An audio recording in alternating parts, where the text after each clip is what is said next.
izimpi zethu uchitha amandla kumnyama ulwa nezimpi esingakwazi ukubhekana nazo usenzela umsebenzi uyasondla uyasembesa usakhela izindlu zokuhlala usiphilise izifweni ezingelapheki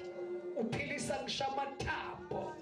lithi iBhayibheli lami ukwesaba uJehova kuba impiliso nasemzimbeni uphilise namathambo lana ahlale eqaqamba icela kabazoqhubeka nenkonzo bese ngaphambili sesimenje kanje konke sesokwenza sime kanje.